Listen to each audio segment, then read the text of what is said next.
Okay, my friends, hi. Now, we're going to continue with our um, first module, and now I'm going to talk about the Iranian world with you, right? How did all of this, how did the Iranians come to this Western Asia to begin with? Well, they came, excuse me, with the Indo-European migrations, right? So Indo-European migrations are the same migrations that brought, right, um, the population, the Indo-European population to the regions that they are part of, right? I.e., they brought, so the Italians are part of this, right? Let's go to another um, thingy. Okay, so the Italian are part of this, right? The Greeks are part of this, right? These migrations. Then, people who come into Europe, into the Iberian Peninsula, into British Isles, into, Northern Europe, right? Um, into all this Central Asia, into India, right? And they spread, right? You see this.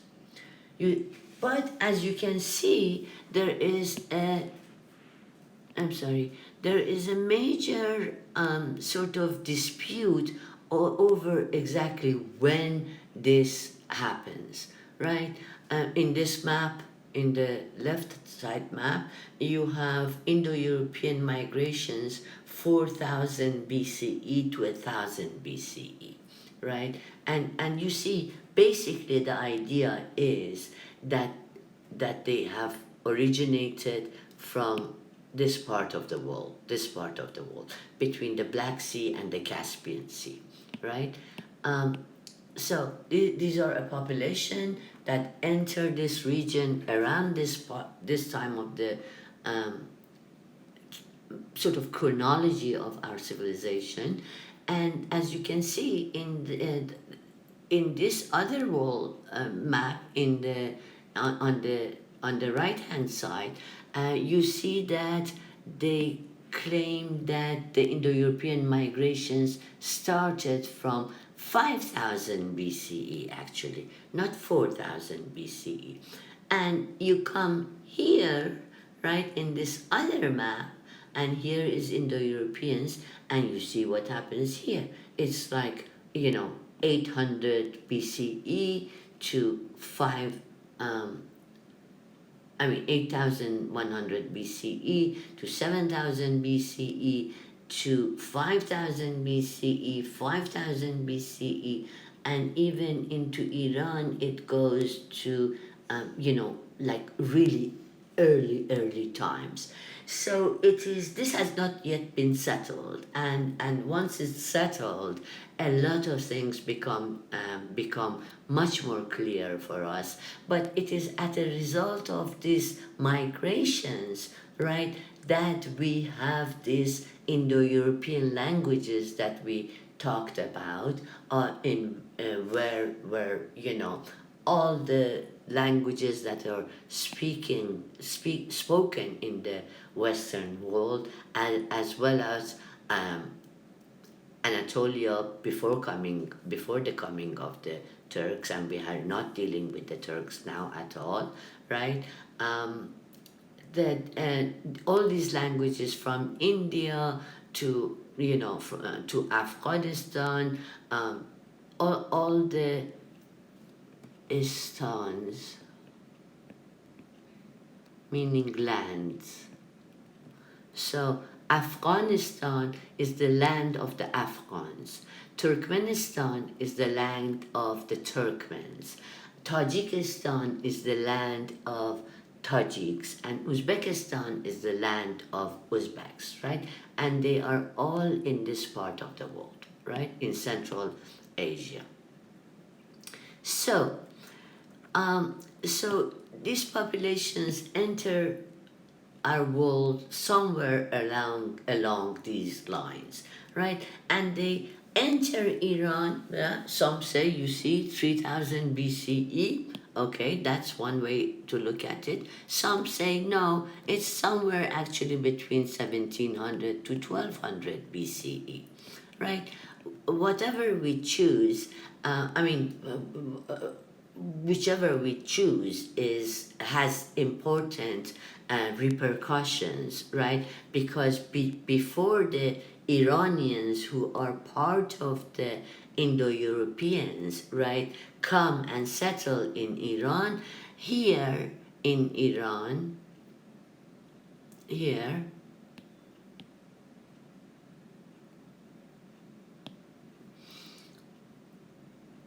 in Iran, there is the Elamite population, right, which also goes to 3000 BCE, but goes back to 3000 BCE. But up to now, we have thought that the Elamites are also, we didn't know whether Elamites are Indo-European or not. In fact, we don't think that they're Indo-European. But if you put the coming of the Iranians not in 1700 to the plateau, but in 3000 to the plateau, maybe the Elamites are also become, they are certainly contemporaneous with the Sumerians. So here, here we have, the Sumerian civilization, the Mesopotamian civilization between the two rivers, Euphrates and Tigris, right? Euphrates and Tigris, between the two rivers, and Mesopotamia means exactly that, between the two rivers, right? So the Mesopotamian civilization, the Egyptian civilization, right, and the Indian civilization and the Chinese civilization, all these river valley civilizations basically start around the same period in human lifetime, right? About 3000 BCE onward, right?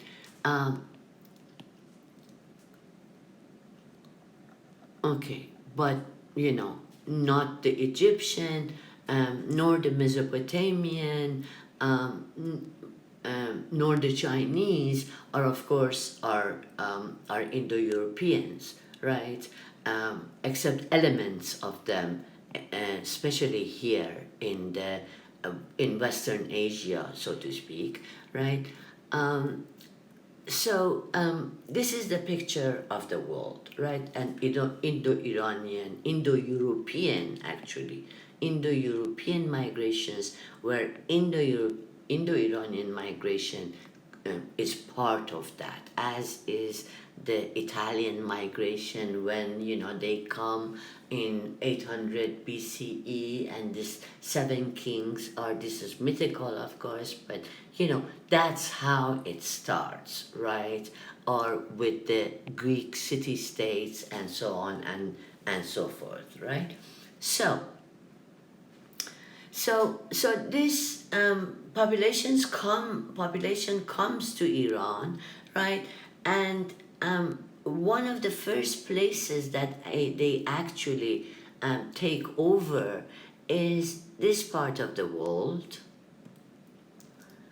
where they put up a sort of small, no, forget about that, my friends. I forgot the train of my thought there.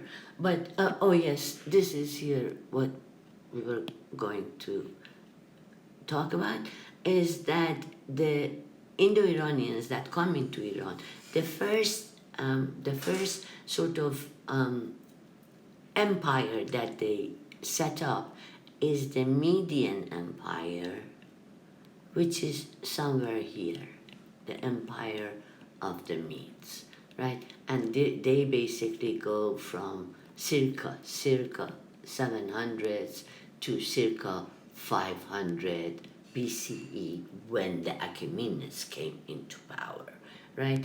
But the Medians, if you look at your chart, are also contemporaneous 700 with the Assyrian Empire, circa the same period, right? And they're in contact, and we will see what else is happening at that time in the world, right? In the rest of the world, meaning primarily in Arabia, right? We know what's happening in the Greek Isles, right? We know what's happening in sort of Western Europe, right? We have a general chronology, so to speak, in our mind right now, and we can reinforce that by going back to our notes, right, my friends? So after the Medes, right, from this region, Persis starts another dynasty. What is this dynasty? This dynasty is the dynasty of the Achaemenids, right? Achaemenids, right? And they come onto the picture, right? And they establish one of the greatest empires that the world had seen, even larger than the Roman Empire, right? And this is how that world looks. And if you look at it, right, look at this, my friends. This Achaemenid Empire actually came to take over all these, and all these straits that we had talked about before, and all the waterways, right? The Red Sea, the Mediterranean, the Black Sea, the Caspian Sea, even the Aral Sea, the Persian Gulf, the Arabian Sea, and so on and so forth. So, and these are the places in this picture, right, are the places from where tribute was paid to all the Achaemenid kings, right? But what the Achaemenids established one of the most tolerant empires in the world, because what they did is they divided this major land, right, to satrapies, to regions with satraps in control, right? With satraps in control, and they divided their realm to, I don't know, 20 or 30 something satrapies. And what they did in all these sort of far end corners of the world that they went, they asked everybody to abide by their own laws, by their own religion, and actually encourage everybody to make their laws, right? So that's where, during the Achaemenid period, basically, where you have the Old Testament, right, written down, right?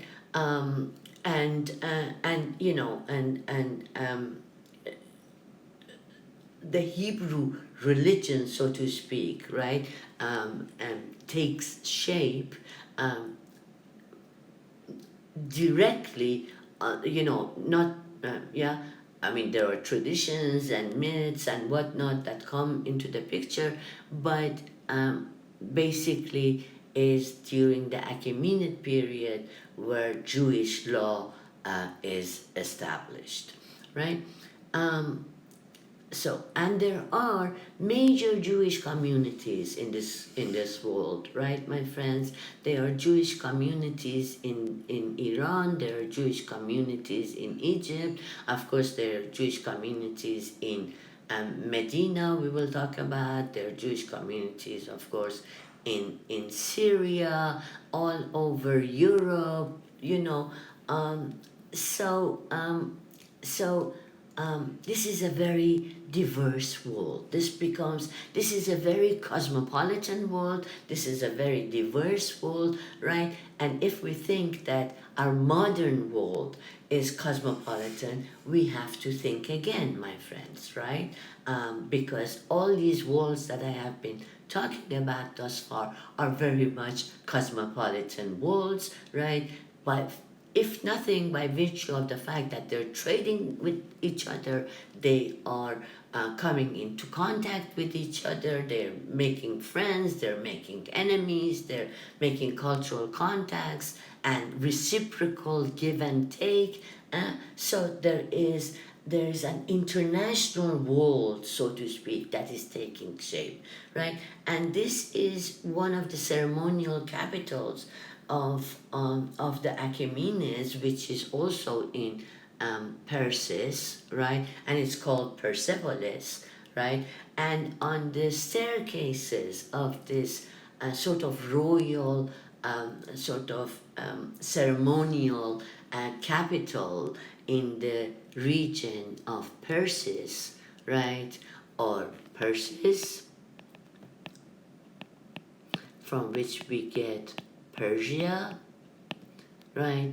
And from which we get Persian Empire, Persian language, Persian Empire, on and on. So, and we'll talk about that. Maybe I get the chance to talk more about that later. There's so much that I have to tell you in this course that I have to really, cut what I have to tell you. But anyway, you get the picture, right?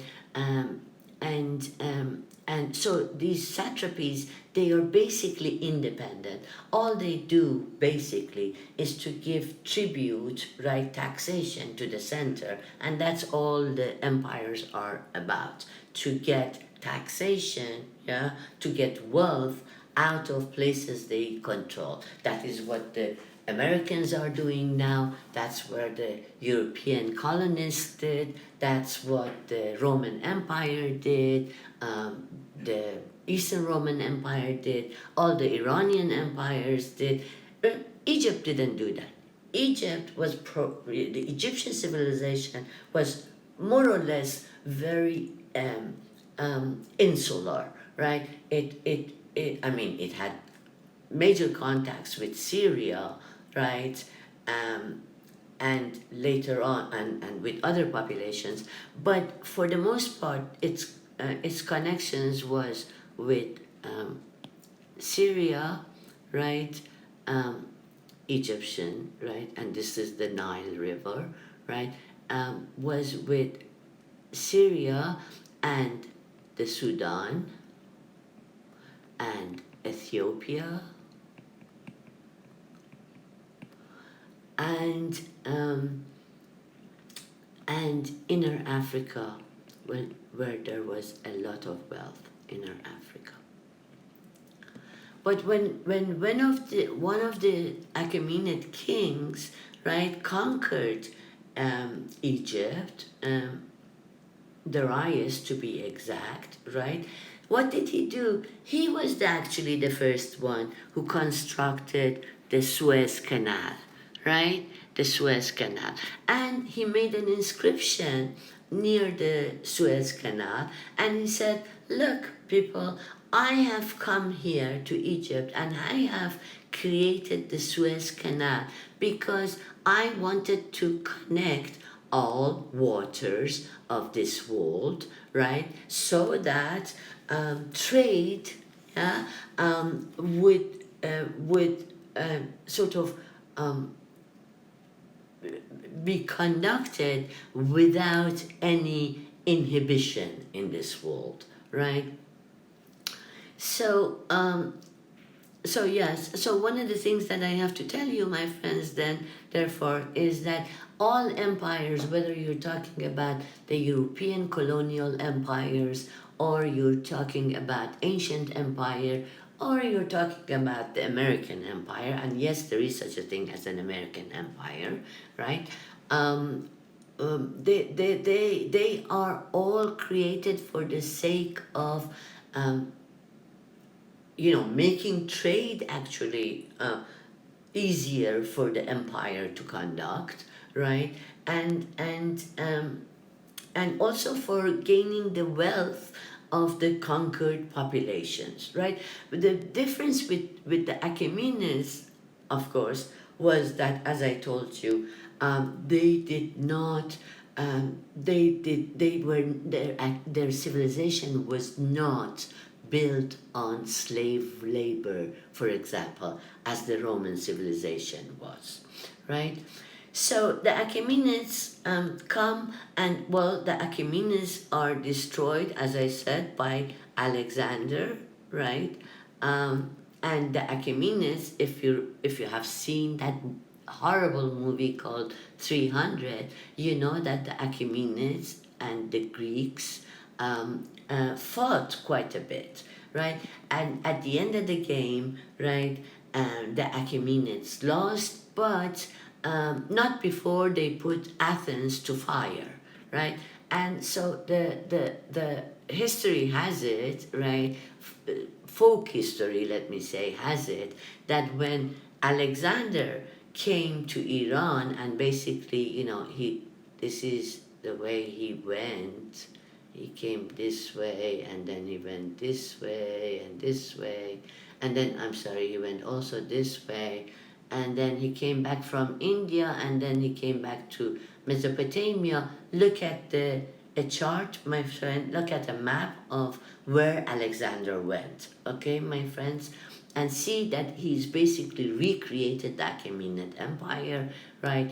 Except that the Hellenistic empires, the empires that the uh, the empires that were built after the Hellenistic um, the Hellenic sort of little naval empire, right? Because that's what the Greek civilization was a naval empire here, right?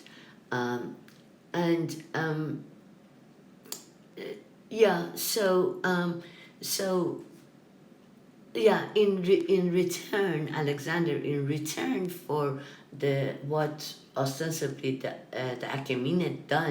Achaemenids had done to their capital, they put to fire the richest city on the land by the Greco-Roman sort of agreement, right? The richest city of the land, right? The Persepolis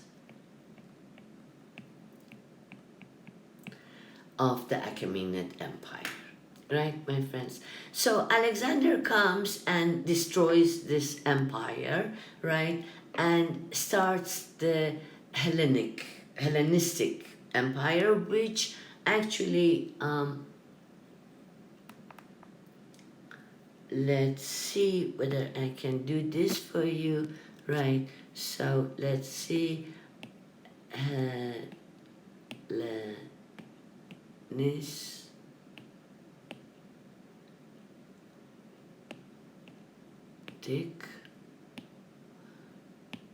and we don't want the Ottoman, of course.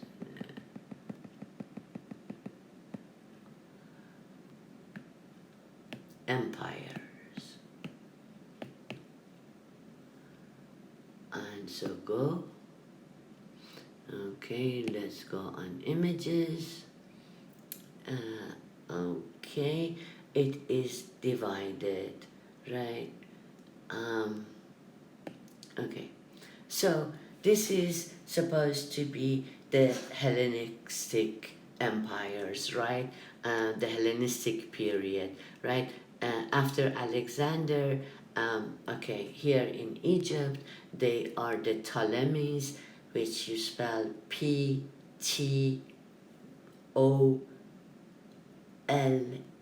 Okay, let me see.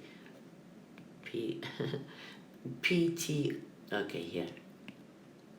Well, first look at the map, right? This is one part of the empire. This is the Seleucid Empire, right? Seleucid Empire in yellow, Ptolemaic Empire in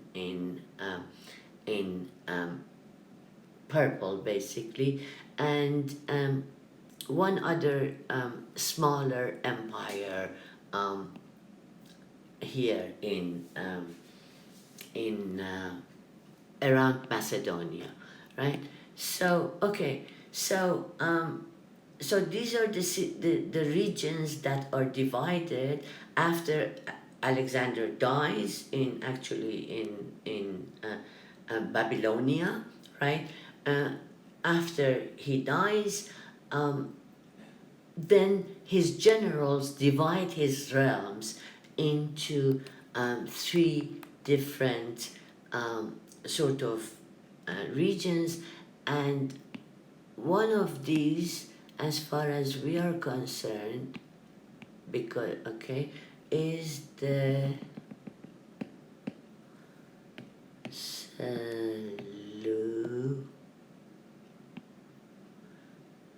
Seleucid Empire.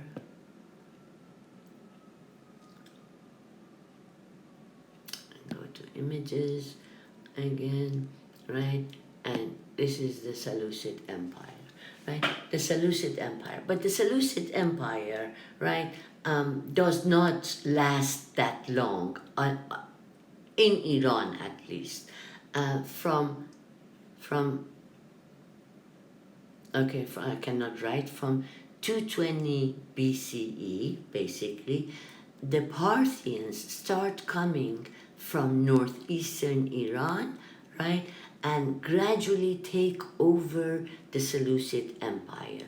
By 150 BCE, right? 150 BCE, the Parthians are already in Mesopotamia, and they're head with they later on they come head to head with the Romans who are coming into this empire.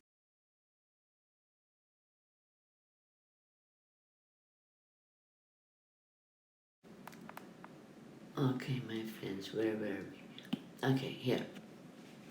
So the Parthians come from this part, right? They're also Iranian, of course, and they gradually take over the Seleucid Empire until they make this area that you see as their sort of as their empire, right? They actually also conquer Armenia, right? And they make the Parthian Armenian dynasty that is there until 400 CE. That is from, say, circa 200 BCE to 400 CE. That means what? That means 600 years, basically, right? That the Parthians are ruling over, in one form or another, are really, I mean, they're ruling over Armenia for a large section of that period, and Armenia has its own tradition prior to this, of course, and that is called the Urartian civilization, right? But then with the coming of the Parthians, right, it becomes Arsacid around 200 CE, basically, right? So here comes the Parthian Empire. So this is the Han Dynasty, right? These are the Romans, right? And this is Parthia. And here goes the Silk Road and all the other extensions of it that we have talked about. Yeah, my friends? So, next slide. Go to our next slide. So, the Parthian Empire that rules basically 47 BC to 24 CE. Again, I'm sorry for the AD. Basically, what they rule close to 5 centuries, and as I will tell you, they continue to rule even after that, right? So the Parthians, excuse me, the Parthian Empire is finally the last king of the Parthians is called, I'm sorry, Ardavan. Okay, the last king of Parthians around 220 CE. And the first king of the next dynasty that comes is called Ardashir.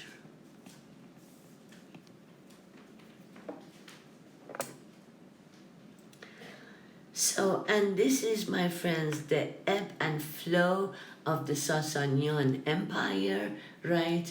And this is the traditional borders, right? But by the time we get to circa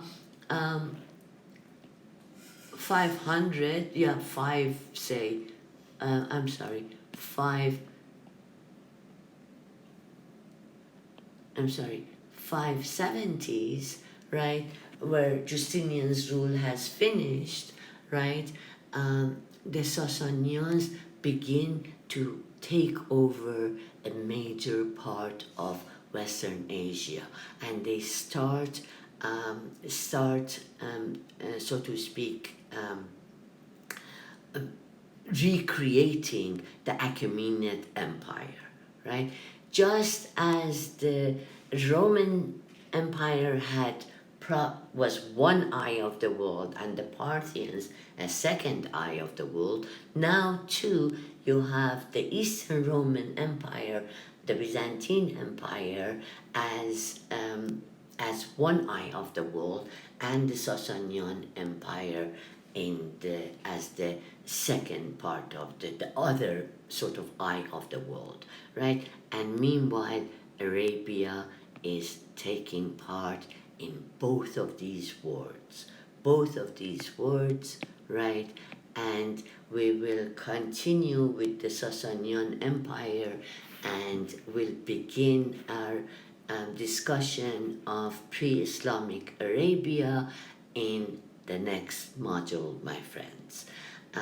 So I hope you enjoy this first module, and I hope you look forward to learning first of all, and then taking your quizzes, and taking your quizzes not for the sake of getting grades, my friends, but for the sake of learning, making sure that you're beginning to understand a bit more of the history of the world in which we all live in, right? So I bid you farewell until our next session. Have a nice week and day and evening until we talk again, my friends.